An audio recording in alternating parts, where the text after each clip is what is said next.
বানাইলাম, মানুষকে বানাইলাম। তাই তো আল্লাহ কোরআনে 4 বার শপথ করেন, ওয়াত্তিন ওয়াজাইতুন ওয়া তুরি সিনিন ওয়া হাযাল বালাদিল আমিন। আল্লাহ পাক রব্বুল আলামিন বলেন, 3 নামক ফলের শপথ করি, জাইতুন ফলের শপথ করি, সিনা পর্বতের শপথ করি, মক্কা নগরীর শপথ করি। আমার আল্লাহ 4 বার শপথ করে বললেন, লাকাদ খালাকনাল ইনসানা ফি আহসানি তাকবীর। সবচেয়ে সুন্দর করে যারে বানাইলাম, আদর করে বানাইলাম, যত্ন করে বানাইলাম, মানুষের মতো সুন্দর করে আমি আল্লাহ কাউকে বানাই না। তবে হ্যাঁ, কোটি কোটি মানুষের ভিড়ের মধ্যে আল্লাহ পাক যারে সবচেয়ে আলা বানিয়ে দিলেন, আজিম বানিয়ে দিলেন, সবচেয়ে সুন্দর যারে বানাইলেন, সিরাতের দিক দিয়ে সুন্দর বানাইলেন, সুরাতের দিক দিয়ে সুন্দর বানাইলেন। আল্লাহ পাক কোরআনে জানিয়ে দিলেন, ওয়া ইন্নাকা লাআলা খুলুকিন আযীম। কোরআন শরীফের পারা নম্বর 29, সূরার নাম সূরা কালাম, আয়াত নম্বর 4, পৃষ্ঠা নম্বর 3, লাইন নম্বর 14। আল্লাহ পাক জগতের মানুষকে জানিয়ে দিল, ওয়া ইন্নাকা লাআলা খুলুকিন আযীম।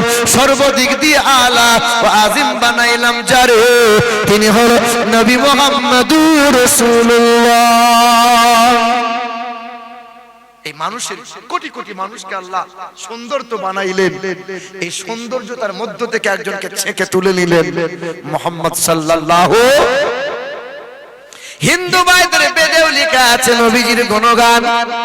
যারা পণ্ডিত বামুন হয়, ধর্ম নিয়ে তারা লাফালাফি করে না, কিন্তু চুনুপুটি গুলো বড্ড লাফায়। হ্যাঁ গো, দেখবেন পুঁটি মাছ খুব লাফায়, কাতলা মাছ অত লাফায় না, পুঁটি মাছ যা লাফায়। কি বলছো? এ বাবাজিরা ভাইরা, আমার কথা ইশারায় বোঝার চেষ্টা করো। হিন্দুদের বেদে লেখা আছে, আম সন্তা সরতি শতপতি মারমেহে সুন্দরম মঙ্গলম নরসংসা অততসং ভবিষ্যতে মনংসেবে সদা নিব বাসুদেবং গরঙ্গীতি পুণ্য গন্ধানিল স্পর্শম। ভগবত পুরাণ 12 নম্বর ছন্দ, 2 নম্বর অধ্যায়, 21 নম্বর মন্ত্রে নবীজির গুণগান করে বলা হয়েছে, পৃথিবীর জমিনে একজন গুরু আসবেন, তিনি একটা ধর্মের গুরু হবেন না, তিনি হবেন জগৎ গুরু, যার চেহারা দিয়ে সুগন্ধ বার হবে। আমরা ঘামি, নবীও ঘামতেন। বলেন তো বাবা, নবীজির ঘাম দিয়ে সুগন্ধ বার হতো কি হতো না? আম্মা আয়েশা নবীর ঘাম মোবারকটা নিতেন, শিশির মধ্যে ভরে ভরে রাখতেন। কারো বিয়ে হতো, পরের গায়ে কনের গায়ে ছিটিয়ে দিতেন, গোটা মাজমাটা খুশবুতে খুশবুদার হয়ে যেত। হ্যাঁ, আমার তো টাইম ছিল 7:30 8টা, কিন্তু যাই হোক, আমাকে বললো আপনি খুব দূর থেকে এসেছেন, ক্লান্ত মানুষ, আপনি বসেন। কমিটির ছেলেরাও বললো যেটা ভালো হয় তাই করেন। ছোট মানুষ, আমাদের উচিত যারা উস্তাদুল উলামা, বড় বড় বুজুর্গ, বড় বড় আলিম যারা, তাদেরকে আগিয়ে দেওয়া। উস্তাদরা যা বলবে তাই তো মানতে হবে। অপেক্ষা করেছিলাম, হাফ হাফ করছিলাম, বুঝলেন? ঘুম লাগছিল, ঘুমাতেও পাচ্ছি না, ঘুমিয়ে গেলে আর ওঠার ক্ষমতা নাই। আমি সেই ত্রিপুরায় ছিলাম, ত্রিপুরায় ছিলাম, মানে এমন একটা জায়গায় ছিলাম, ওখান থেকে 5 ঘন্টা ট্রেনে, ওখান থেকে এয়ারপোর্ট, এয়ারপোর্ট থেকে আবার কলকাতা, তারপরে আমার বাড়ি থেকে গাড়ি এলো, গাড়ি থেকে উঠে আবার এখানে এলাম। এত তড়িঘড়ি, আপনাকে আগে উঠতে হবে, ড্রাইভার যে পিসাব পরে ফিরবি চ, এখন সে তড়িঘড়ি এলাম, দিয়ে এসে বলছে হুজুর আপনি এখন থামেন। তো যাই হোক, খুব পরিচিত মানুষ মাওলানা জালাল আবেদিন সাহেব, ওনার সঙ্গে বেশ কয়েকটা মাহফিল ছিল। কলকাতা মিডিয়া বুরুজে জালসা, রাত 10টার সময়, 10টা 12টা আমার, 12টা 2টা ওনার। তো আস্তে আস্তে আস্তে আস্তে ওনার 1.5 ঘন্টা লেট, 1.5 ঘন্টা লেটের কারণে 3.5 ঘন্টা টানতে হয়েছে। তো যাই হোক, আলহামদুলিল্লাহ, তো আমাদের অল্প বয়স, তবু আমরা ম্যানেজ করি। আল্লাহ পাকের অশেষ কৃপায় আল্লাহ ওনাদের সুস্থ রাখুন, আল্লাহ ভালো রাখুন। তবে এই ভাঙা মাজমাতে ভাঙা কথা হবে বাপ, যেমন শ্রোতা হবে তেমন বক্তব্য হবে, বেশি লম্বা চওড়া হবে না। কষ্ট করে বসে আছেন, একটু অতি অল্প সময়ের ভিতরে কোটি টাকার মূল্যবান কথা আমি দিয়ে ইনশাআল্লাহ বিদায় নেব। শুনে রেখে দেন, মুসলমান বাবারা, ভাইরা আমার, ও সোনার টুকরো বন্ধুরা, আমার মা বোনেরা, তাহলে হিন্দুদের বেদে লেখা আছে যার চেহারা দিয়ে সুগন্ধ বার হবে, ওই সুগন্ধের সৌরভে দেশের মানুষের মন পবিত্র হবে। তিনি হবেন জগৎগুরু, তিনি হবেন বিশ্বের মহান নেতা, যিনি জীবনে কখনো কোনোদিন একটাও মিথ্যা কথা বলবে না। নবী মুহাম্মদ সাল্লাল্লাহু আলাইহি ওয়াসাল্লাম জীবনে একটাও মিথ্যা কথা, তিনি বিশ্বের মহান নেতা। তোমার আমার গ্রামে যে নেতাগুলো, এদের কথা বাদ দিলাম, বললে পরে রাগ হবে, আবার 100-র মধ্যে 99টা মিছে কথা বলে, ওই একটাই যে সত্য বলে এর মধ্যে আবার সন্দেহ আছে। কি বলছেন বলেন? এখানকার নেতারা ভালো, আমাদের ওই দিককার কথা বলছি। এ বাবাজির আমার, তা আমার আপনার মহান নেতা নবী মুহাম্মদ সাল্লাল্লাহু আলাইহি ওয়াসাল্লাম, যিনি জীবনে কখনো কোনোদিন একটাও মিথ্যা কথা বলেন নাই। বেদে লেখা আছে, আম সন্তা সরতি শতপতি মারমেঘে সুন্দরম মঙ্গলম নরসংসা। তিনি হবেন সত্যপ্রিয় সত্যবাদী, যিনি জীবনে কখনো কোনোদিন মিথ্যা কথা বলবেন না। তার বাবার নাম হবে বিষ্ণু যশা, তার বাংলা করলে হবে আল্লাহর দাস, আরবি করলে হবে আব্দুল্লাহ। তার মায়ের নাম হবে সুমতি, বাংলা করলে হবে সত্যপ্রিয় সুন্দরমন, আরবি করলে হবে আমিনা। বেদের পাতায় তার নাম এসেছে, হতে পারে তো কার্তিকের কথা, হতে পারে তো গণেশের কথা, কিন্তু পরিষ্কার কথা নবীর কথা বলা হয়েছে। ইন্দ্রজনা উপস্রত নাম নরসংসা, ভবিষ্যতে তার নামটা হবে নরসংসা, বাংলায় করলে হবে প্রশংসিত, আরবিতে হবে মুহাম্মাদুর রাসূলুল্লাহ।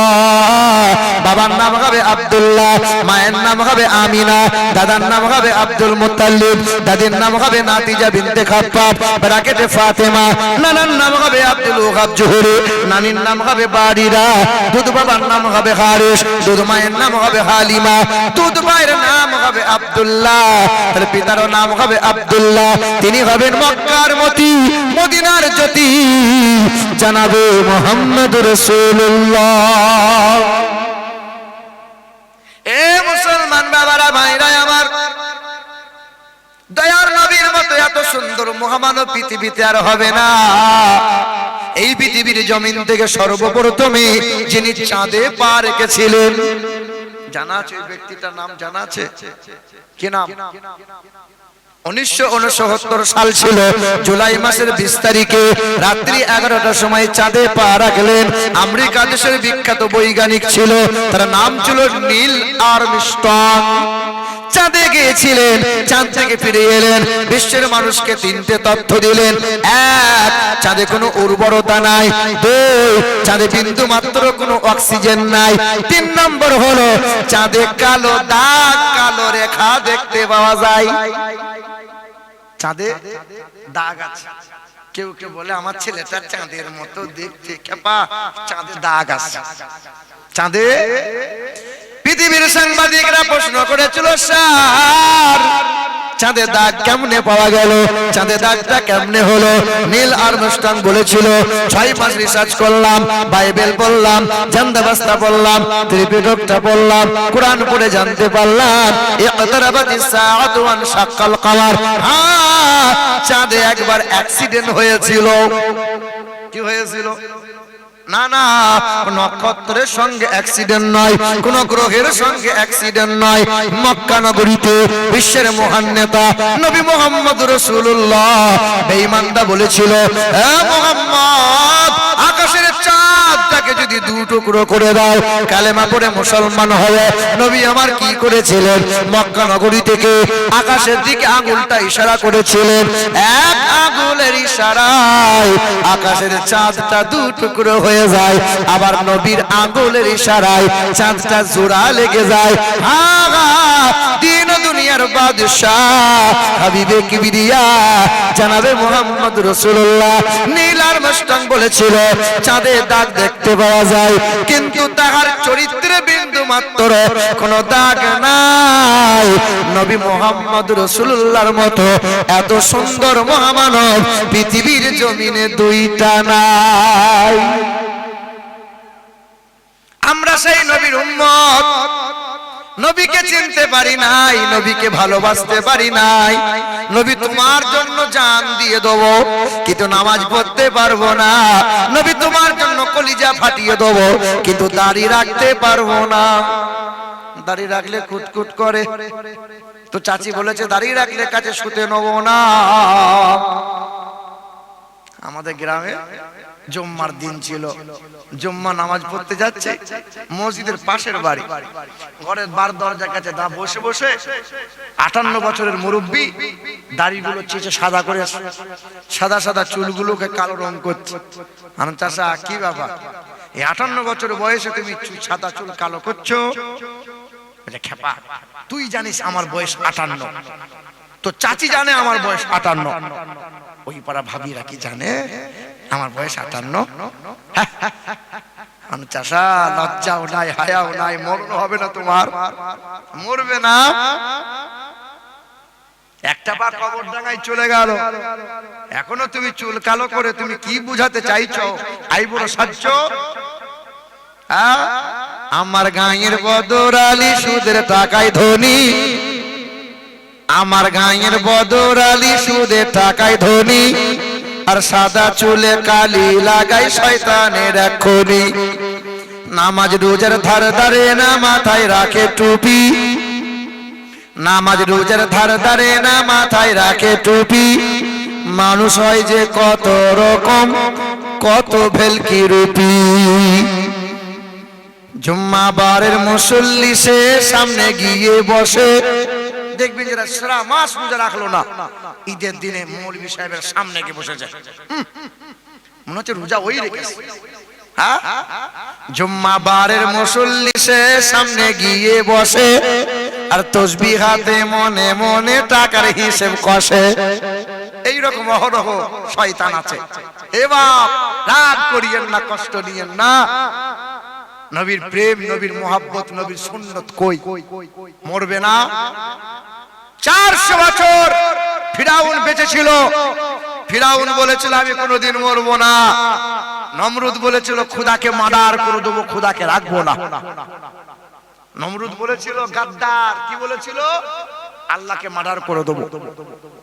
হ্যাঁ, বলে ইব্রাহিম নবী তোমার আল্লাহকে বলো, আল্লাহ কিন্তু বাড়াবাড়ি করছে, আল্লাহকে খুন করে দেবো। তবে তুই একবার দেখ, চেষ্টা কর।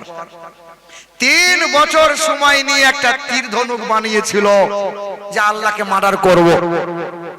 3 বছর ধরে তীর ধনুক বানিয়ে নিল। গাদ্দার গাদ্দার ওই নমরুদ পাহাড়ের চূড়ায় দাঁড়িয়েছিল, আকাশের দিকে লক্ষ্য করে তীরটা মেরেছিল, আল্লাহকে মার্ডার করবে। আকাশের উড়ন্ত পাখির গায়ে লেগেছিল, রক্তমাখা তীরটা জমিনে ফিরে এলো। ওই দিন তীর নিয়ে বলেছিল, নমরুদ বলেছিল দেখ দেখ, এই তো তীরে রক্ত লেগে আছে, মানে আল্লাহ খুন হয়ে গেছে, আল্লাহ মার্ডার হয়ে গেছে, আল্লাহর ঝামেলা আর নাই। আল্লাহর ফেরেশতারা বলেছিল আল্লাহ বড় বাড়াবাড়ি করছে, গাদ্দার। আল্লাহ যাবো? আল্লাহ বলে ফেরেশতা তোরা যাওয়া লাগবে না, থাম। সেই দিন জিন্না বলেছিল আল্লাহ একবার কি যাব নাকি, তোদের যাওয়া লাগবে না। তবে আল্লাহর বড় একটা সৈনিক, আকারে ছোট, ওই যে মশা, আল্লাহকে বলেছিল ও দয়ার মালিক আল্লাহ, আমি মশা, আমাকে একবার অর্ডার দাও, ওই গাদ্দারটাকে একটু জব্দ করে দিয়ে আসে। মশা অর্ডার চেয়েছিল, আল্লাহ অর্ডার দিয়ে দিল, মশা হাজির হয়ে গেল। নমরুদের কানের কাছে হিন্দি গান শোনাই, বারবার হাতে করে নড়াই, মশা নড়ে না। সুযোগ নেয় কেমনে মাথার মধ্যে ঢোকা যায়, কান দিয়ে মশা চরম করে মাথায় ঢুকে গেল। ব্রেনে গিয়ে কামড় দিতে শুরু করলো, মাথায় যন্ত্রণা শুরু হয়, হাতে করে বাড়ি মারে, মশা চুপ হয়ে যায়, আবার কামড় দেয়, আবার যন্ত্রণা তীব্র বেড়ে যায়। গাদ্দার হাতে করে আর বাড়ি মারে, আরাম হয় না। একজনকে দাঁড় করায়, খরমে করে বাড়ি মার, একজনের দ্বারাই হয় না, 2 জনে বাড়ি মারে। যত জোরে বাড়ি মারতে পারে তত বেশি বেতন দেয়া হবে। 2 জনে বাড়ি মারে, কত আর মারবে বাড়ি? 2 জনে পরামর্শ করলো ও শালাকে এমন করে বাড়ি মার যেন পৃথিবী থেকে কেল্লা ফতে হয়, এমন করে মারলো বাড়ি, মাথাটা ফেটে গেল, নাক দিয়ে মশাটা বেরিয়ে গেল। ওই দিন মশা বলেছিল ও দয়ার মালিক রকম গাদ্দারদের জন্য আমি মশাই যথেষ্ট। গাদ্দারি করিয়েন না বাপ, আল্লাহর নিয়ামত খাবেন, আল্লাহর নিয়ামত ভোগ করবেন, আর আল্লাহকে বুড়ো আঙুল দেখাবেন। নামাজ নাই, কুল নাই, কলমা নাই, পিশাব করে পানি নাই, দাম্পত্য জীবনের মধুর মিলনের পরে ফরজ গোসল নাই। আর জানাল আবেদিন যখন হুজুর বলছিলেন বলো না রে তাকবীর,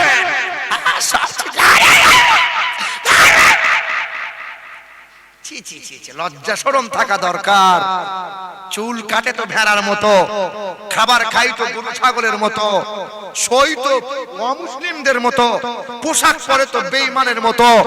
আরে নার্সকে দেখলে পোশাকে চেনা যায় ওটা নার্স, আরে আর্মিকে দেখলে পরে বোঝা যায় ওটা আর্মি, পুলিশকে দেখলে পরে চেনা যায় ওটা পুলিশ।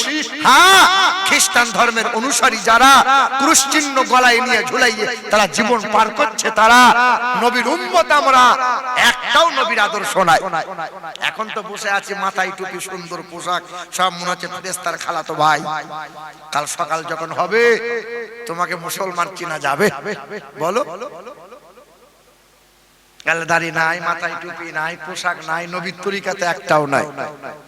হ্যাঁ, বাপ যে ছেলেগুলোকে মানুষ করছে যে হারে, এই ছেলেগুলো যে ভবিষ্যতে ছেলেরা বাপকে বাপ বলে ডাকবে এই আশা আর করিও না।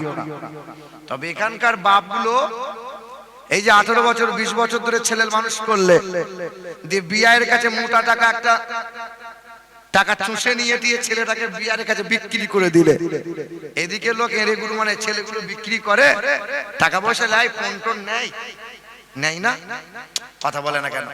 ছেলের বিয়েতে টাকা পয়সা নেয় তো বলো কেন? নেয় কে নেয় না? নেয় না, নেয়, নেয়, নেয়। আলহামদুলিল্লাহ, পণ নেয় না, দাবি করে সোনা নেয় না, গাড়ি নেয় না, 300 বরযাত্রী গিয়ে মেয়ের বাপের কাছে গলা পর্যন্ত খায় না। আলহামদুলিল্লাহ। তবে যারা এইরকম মনে মনে ভাবছো বাবা যে টাকা পয়সা তো লিচ্ছে না, 400 বরযাত্রী উপর হয়ে খেয়ে আসবো, ছেলেকে জিজ্ঞেস করছে হ্যাঁ রে অ্যাপাচি গাড়ি কোথায় পেলি? বলে আমার শ্বশুরটা খুশি করে দিয়েছে আমাকে। তো শ্বশুর তো জীবনে 10 টাকা দান করে না বাবু, তো অ্যাপাচি গাড়ি আমার শ্বশুর দিয়েছে খুশি করে। আদেশ করিল আল্লাহ পবিত্র কোরআনে, বিবাহ করিও যত আদম সন্তানে। কোরআনে আদেশ আল্লাহ যদি না করিত, আরে মানুষের বংশ সব ধ্বংস হয়ে যেত। কিন্তু ভাই বর্তমানে হইতেছে এমন, ছেলের বিয়েতে বেটার বাপ নিচ্ছে কত পণ। কেউ বা নিচ্ছে সোনা দানা, কেউ বা নিচ্ছে গাড়ি, কেউ বা নিচ্ছে জমি জায়গা, কেউ বা নিচ্ছে বাড়ি। আবারও কত বাপজি বলে দেখি নিব না গোপন, আর বেটা বেটি সাজিয়ে দিকে বিয়ায় আপন। টাকার বেলায় সাধু সাজে, জমির বেলায় চোর, আর বর্তমানে কিছু বেটার বাপ এমনি হারাম খোর। চোর লোকে চুরি করে অন্ধকার হলে, চোর লোকে চুরি করে অন্ধকার হলে, বেটার বাপ চুরি করে দিনেরই আলোতে। আরে হায় রে বেটার বাপ তুমি এমনি লোভী হলে, টাকার বদলে বেটা বিক্রিও করিলে। বারুইপুর বাজারে শুনি বিক্রি হয় পাঁঠা, পাঁঠার মতো বিক্রি করো তোমরা নিজের বেটা। তোমার জন্য কত নারী বিষ পান করে, আরে কত নারী গলায় দড়ি দিয়ে ঝুলে মরে। এর জন্য কে বাদাই জানো বেটার বাপ, আরে বেটির বাপের কাছে নিচ্ছ তুমি শত শত অভিশাপ। এক, ছেলের বিয়েতে যারা দাবি করে টাকা নেবে। 2, আর যারা ভাই এবং বোনের হক মেরে খাবে, পৃথিবীতে যতদিন বেঁচে থাকবে, বেঁচে থাকাকালীন ওই ব্যক্তি ওই মানুষের কাছে মাপ চাওয়া লাগবে। পৃথিবীর হুজুর তাদেরকে মাপ করাতে পারবে না, আল্লাহ তাদেরকে মাপ করবে না। মানুষের সাথে জড়িত পাপ আল্লাহ মাপ করে না। জি হ্যাঁ, যার সঙ্গে অপরাধ করেছ, মানুষের সাথে জড়িত পাপে লিপ্ত হয়েছ, ওই ব্যক্তির কাছেই তোমাকে মাপ চাওয়া লাগবে, নচেত 14 বার হজ করলেও মাপ নাই। এই যে বাপ মরে গেছে, 3 ভাই মিলে 12 বিঘা সম্পত্তি বন্টন হচ্ছে, ভাগ হচ্ছে। আপন বোনটা ছুটে এসে বলেছিল, বড় ভাই আমার সম্পত্তি, আমার অংশ কই? তখন বড় ভাই মেজো ভাই বলছে, আমাকে ভাই বলে ডাকবি না, আমার বাড়িতে বেড়াতে আসবি না কোনোদিন, সম্পত্তির ভাগ নেবে। আপন বোনটা মুখটা ছোট করে টুকটুক করে বাড়ি চলে গেল। ওই যে মুরব্বি 14 বার চিল্লা দিয়েছে, ওই যে মুরব্বি তাহাজ্জুদের নামাজ পড়ে, এখনো বোনের অংশ ভাগ করে দেয় নাই। বোনের অংশ চাষ করে ভোগ করে করে খায়, বেটা তাহাজ্জুদের নামাজ পড়ে। তাহাজ্জুদের নামাজ বেটা, তাহাজ্জুদের নামাজ সহ পৃথিবীতে কোনো বান্দা তোমাকে মাফ করাতে পারবে না। তোমাকে জান্নাত যদি যেতে হয়, হক মিটিয়ে দেওয়া লাগবে, বোনের হাত ধরে মাপ চাওয়া লাগবে, তবে তাহাজ্জুদ পড়ো, হজ করো, মালিক তারপরে কবুল করবে। নচেত রাস্তা নাই, বাঁচার রাস্তা নাই। মুসলমান এ বাবাজিরা ভাইরা আমার, পৃথিবীর সবচেয়ে সুন্দর ব্যক্তি হলেন নবী মুহাম্মদ রাসূলুল্লাহ। পৃথিবীতে কল্যাণ ও কামিয়াবি যদি লাভ করতে চাও, দুটো সম্পদ, এক মুহাম্মদ রাসূলুল্লাহকে আঁকড়ে ধরে নাও, দ্বিতীয় ওয়াতাসিমু বিহাবলিল্লাহি জামিআন ওয়ালা তাফাররাকু। আরবি হও কিংবা বিহারি, বাঙালি হও কিংবা গুজরাটি, কালো হও কিংবা ফর্সা, উঁচু নিচু হও না কেন, যে দলের যে মতের হও না কেন, দ্বিতীয় হলো কালামুল্লাহ, কোরআনকে আঁকড়ে ধরে নাও, কোরআন পড়ো, কোরআন রিসার্চ করো, কোরআন দেখো।